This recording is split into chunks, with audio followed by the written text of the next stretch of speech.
I'm Michael Page, and I'd like to introduce to you Vargo ratings. These are a game-changing breakthrough in pool player ratings that allow us to rate everybody from beginner to top pro worldwide on the same scale. There are three general flavors of rating approaches. Absolute approaches involve things like skill tests, inning counts, run-out percentages, or run lengths. Subjective approaches involve categorizing players according to a judgment of skill level. And relative approaches involve exploring a connection between the rating difference between two players and the game outcome. It's now generally recognized that the first two are the wrong way to go.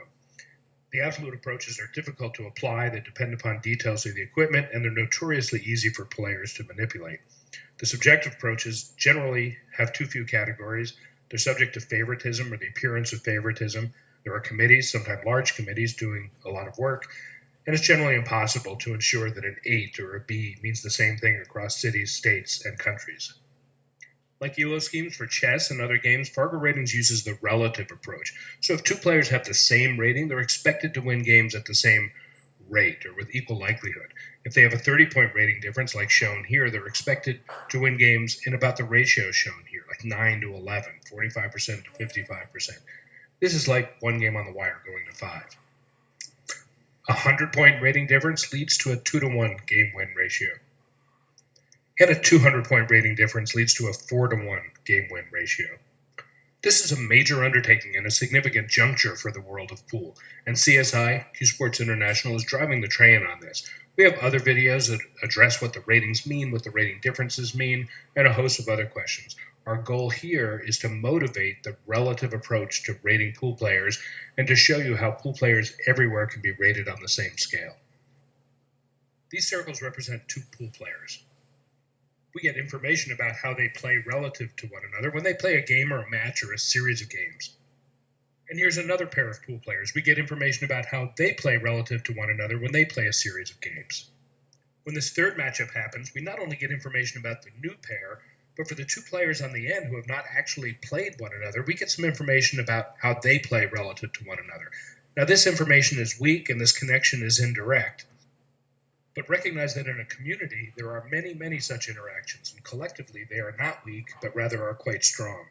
For a given pair of players who have not played one another, there may be tens of thousands of individually weak connections that collectively give a lot of information about how those two players play relative to one another.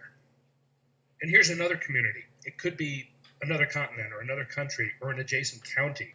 And although the players within each community are rated accurately relative to one another, there is nothing in this diagram coupling the players from one community to the players in another. If it's an adjacent community, you might expect a couple of direct matchups like this, and these are sufficient to couple all of the players in the two regions. And even if they're not adjacent regions, some players from each region will play in a general cloud of coupled players from regional, national, and international events.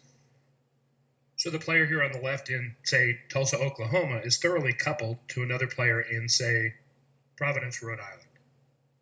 And when a new player enters and plays a few matchups, he or she is immediately coupled to the whole world. Imagine new players and new games and matches amongst existing players from leagues and tournaments being added to the worldwide database every day.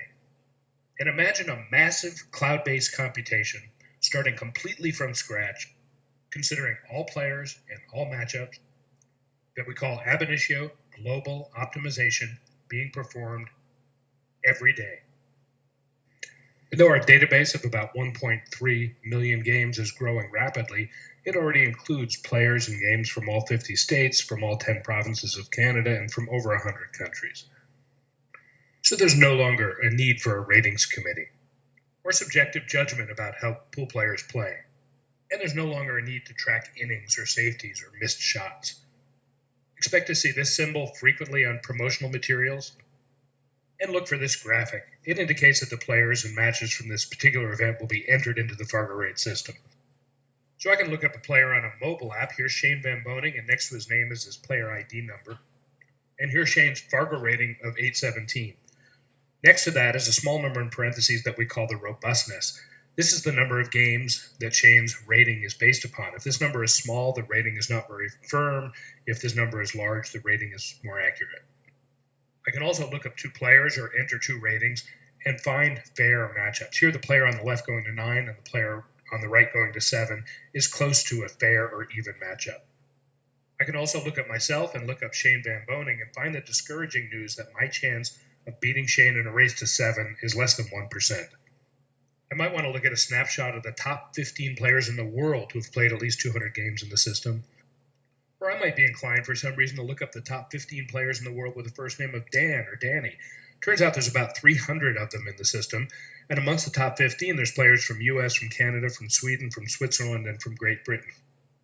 So what games or matches get included in the FargoRate system? Well, for tournament matches, there's a large and growing number. Look for the FargoRate enabled symbol. And certainly this includes any of CSI's tournaments that use the CTSQ Sports tournament system software. There are two ways for games from Pool League to go into the system. One is through the USAPL. This is a match format league system for which Fargo ratings will now be used to determine the matches themselves. Look for a USA Pool League in your area, or start one, or encourage a room owner or a league operator to start one. The other way is by having your league sanctioned with the BCA Pool League. The new league management software for both the BCAPL and the USAPL feed games directly into the FargoRate system. Furthermore, if you are a league member through the BCAPL or USAPL, you are automatically a CSI member. One of the benefits of being a CSI member is use of the FargoRate mobile application. This has been the broadest of overviews. For more information about what the ratings actually mean, what the rating differences mean, and how you might get involved, please visit FargoRate.com or PlayCSIPool.com.